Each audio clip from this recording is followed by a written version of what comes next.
दलित समाज के लिए एक बहुत ही दुर्भाग्यपूर्ण दिन था।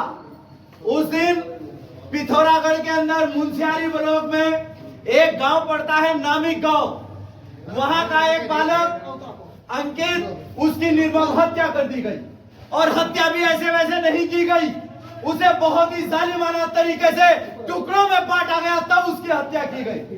और मैं आपको बता दूं कि ये इतनी निर्मम तरीके से, इतनी जालिमाना तरीके से अगर हत्या की गई है तो इसलिए की गई है ताकि बहुजन समाज के दिलों में डर बैठाया जा सके, तुम्हारे अंदर दहशत पैदा की जा सके कि तुम अपने हक की आवाज उठाते हुए भी डरो। लेकिन शायद ये लोग भूल चुके हैं कि ये जाबाज शेर है, ये दलित समाज ही है जिसने अंग्रेजों से लोहा लिया है, जिसने मुगलों से लोहा लिया है। साथियों, आज हम यहाँ पर इकट्ठा हुए हैं अंकित भाई के लिए न्याय की आवाज को बुलंद करने के लिए।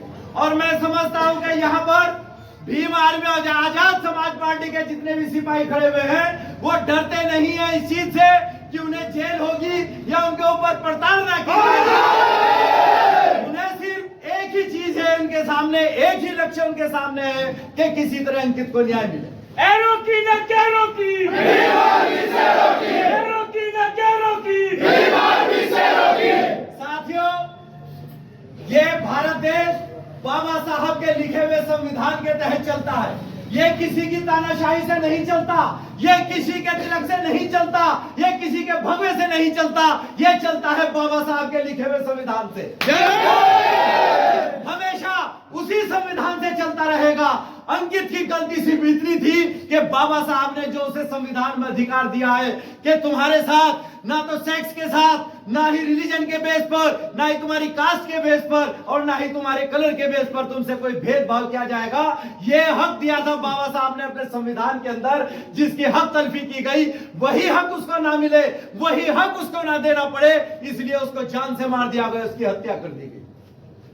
साथियों, बड़े शर्म की बात है, ये लोकतंत्र है, इस देश में लोगों का राज चलता है। लेकिन इस घटना के बाद जैसा कि देखने में आया है और प्रशासन का ढुलमुल रवैया सामने आया है, उसे ये प्रतीत होता है कि कहीं ना कहीं बाबा साहब के संविधान को पीछे धकेलने की तैयारी की जा रही है। बहुत ही शर्म की बात है। हर आदमी को शेम शेम कहना चाहिए इस बात पे कि जितनी ये शर्म की बात है कि बाबा साहब के दिए हुए अधिकार को ही अगर वो बहुजन समाज को ही नहीं मिलेंगे तो फिर किसको मिलेंगे? और अगर वो बहुजन समाज को नहीं मिलेंगे तो याद रखिए कि ये सड़कें बहुजन समाज से भर जाएंगी। सड़कों पर आदमी नहीं चलेगा, सिर्फ बहुजन समाज की भीड़। अंकित के हत्यारों को फांसी दो, फांसी दो। अंकित के हत्यारों को फांसी दो, फांसी दो। निकलो बाहर मकानों से, निकलो बेईमानों से, निकलो बाहर मकानों से, निकलो बेईमानों से। आवाज दो, आवाज दो, साथियों, अंकित को जो अपराधी हैं, जो जालिम है, जो कातिल हैं, उन्होंने अपने घर बुलाया। घर बुलाकर उसके साथ मारपीट की गई, पत्थर बरसाए गए उसके जिस्म पर, और जब इतने से ही दिल ना भरा तो उसके जिस्म में कीलें ठोकी गई।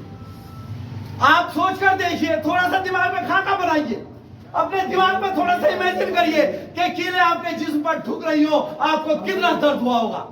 बताइए मुझे, एहसास करिए जरा उसके दर्द का। लेकिन ये जो जालिम सरकार बैठी हुई है, जिसे कहा जाता है कि गार्जियन है हमारी, हम बड़े को हम साफ कह देते हैं ये हमारी गार्जियन नहीं है, ये हमें सुरक्षा नहीं दे सकती।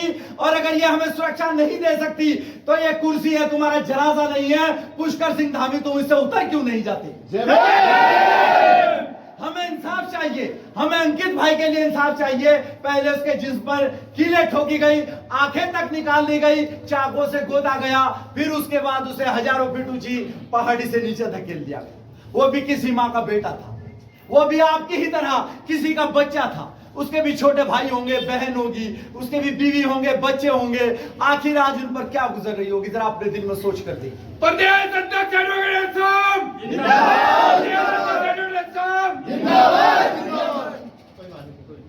भाई वसीम भाई, मैं एक आजाद समाज पार्टी का कार्यकर्ता हूं, भीम आर्मी का सिपाही हूं, एडवोकेट चंद्रशेखर आजाद का सच्चा वफादार हूं।